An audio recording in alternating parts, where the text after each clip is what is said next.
Welcome to Wayfaring Curiosity Reviews.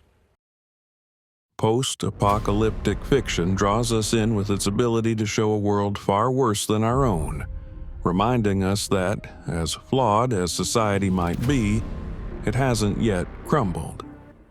There's something captivating about watching or reading about worlds where everything familiar has disappeared, where people must rebuild or survive in the ruins of the old world. It proves to us that, yes, things could be much worse, and it unnervingly demonstrates just how fragile our current systems are. This genre forces us to confront what could happen if our delicate balance of order and society were shattered. One of the best examples of this is The Road. Adapted from Cormac McCarthy's novel, the movie presents a world where an unspecified disaster has wiped out most life. The sun is gone, and the earth is slowly dying, with ash coating everything. The story follows a father and son as they struggle through this hellscape, searching for safety and sustenance. What makes The Road so powerful isn't the action or even the catastrophe itself, but the quiet, devastating moments between the father and his son. It's a story about holding on to love and morality in a world where those things seem meaningless.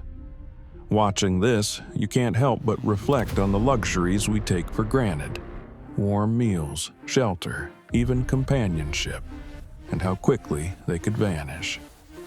In Greenland, the apocalypse hasn't quite happened yet, but it's on its way. A comet is about to strike Earth, and John Garrity, Gerard Butler, is trying to save his family from the inevitable destruction.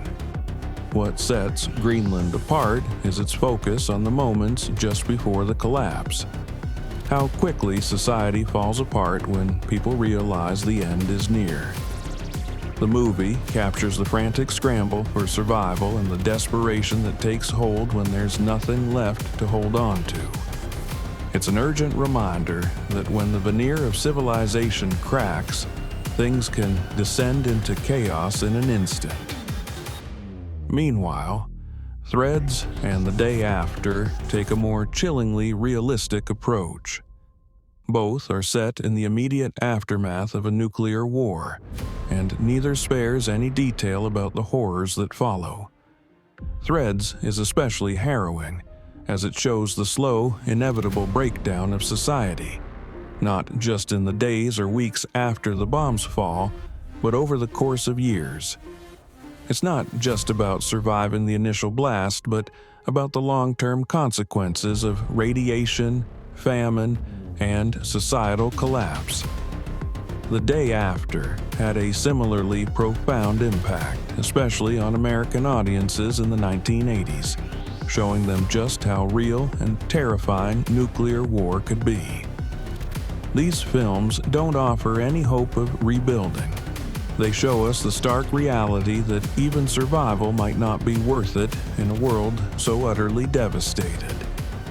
Moving into more action-packed territory, the Mad Max franchise is the gold standard of post-apocalyptic mayhem. In this dystopian future, society has collapsed into barbarism, and resources like fuel and water are fought over in brutal battles. From the original Mad Max films to Mad Max: Fury Road, George Miller creates a world that's part action spectacle, part mythological fable. In the world of Mad Max, survival is gritty, violent, and fast. The characters are defined by their ability to adapt to a world where trust and compassion have no place. But even in this chaotic wasteland, there's a sense of hope, of something worth fighting for, even if it's just the hope of a better tomorrow. The Walking Dead is another prime example of this genre's power to unsettle and captivate. The world of The Walking Dead is one where society has collapsed under the weight of a zombie apocalypse. What makes the show so compelling isn't just the threat of the undead, but how it explores the breakdown of human morality in the face of survival. In this series, the greatest threat to humanity often comes not from the zombies, but from other humans. Communities rise and fall, Trust is fragile, and the struggle to maintain one's humanity becomes the central conflict. The show highlights the razor-thin edge between civilization and chaos. It forces viewers to confront how quickly society can fall apart when survival is on the line. I Am Legend, both the book by Richard Matheson and the Will Smith film adaptation, takes a more personal approach to the apocalypse. In this story, Robert Neville is the last known human in a world overrun by creatures, vampire-like in the book, zombie-like in the film.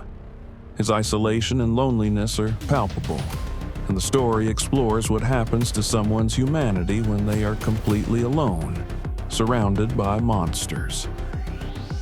In the Will Smith movie, Neville is haunted not only by the creatures outside his door, but by the loss of his family and his guilt over being unable to save them.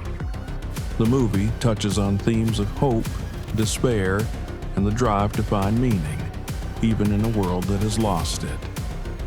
Of course, we can't forget Stephen King's The Stand. This sprawling novel and the 1994 miniseries presents a world ravaged by a superflu that wipes out most of humanity. The survivors are left to pick up the pieces, but the story becomes more about the battle between good and evil, embodied by the saintly Mother Abigail and the sinister Randall Flagg. The Stand is a masterful exploration of how society might rebuild itself or tear itself apart after a catastrophe. The 1994 miniseries may have its limitations in terms of special effects, but it faithfully captures the epic scope and moral complexity of King's novel. It's a battle not just for survival, but for the very soul of humanity. Robert McCammon's Swan Song offers a similarly epic take on the apocalypse, with the added element of mysticism. After a nuclear war devastates the world, Swan, a young girl with the power to heal, becomes a symbol of hope for the survivors. Swan Song blends the grit and horror of post-apocalyptic survival with a more fantastical element, offering a glimmer of hope that even in the darkest times, there's a chance for renewal. Like The Stand, it's a story about good versus evil, but it's also about the enduring human spirit, the idea that even in the face of annihilation, something good can still emerge. In video games, the Fallout series gives players a chance to experience the post-apocalyptic world firsthand.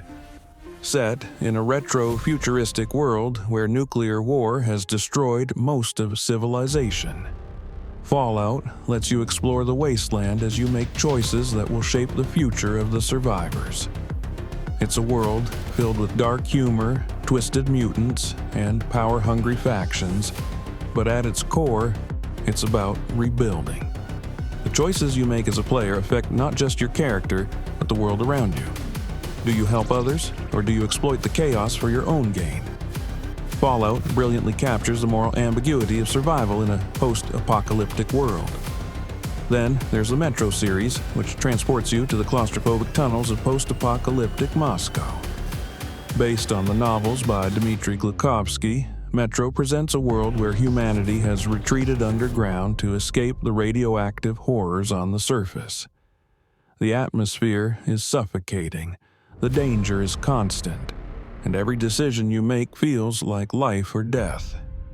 Metro is darker and more atmospheric than many other post-apocalyptic games, but it shares the same core idea, that survival isn't just about staying alive, but about retaining your humanity in the face of unspeakable horror. These stories, whether they're on the screen, the page, or in the gaming world, all share a common thread. They show us that the world we live in, flawed though it may be, is still standing. Post-apocalyptic fiction reminds us that things could be worse, much worse. And by doing so, it makes us appreciate what we have, while also forcing us to confront the terrifying possibility that it could all fall apart in an instant. If you haven't yet explored the genre, now's the time. because these stories will not only entertain you, but they'll also make you think about the world in ways you never have before.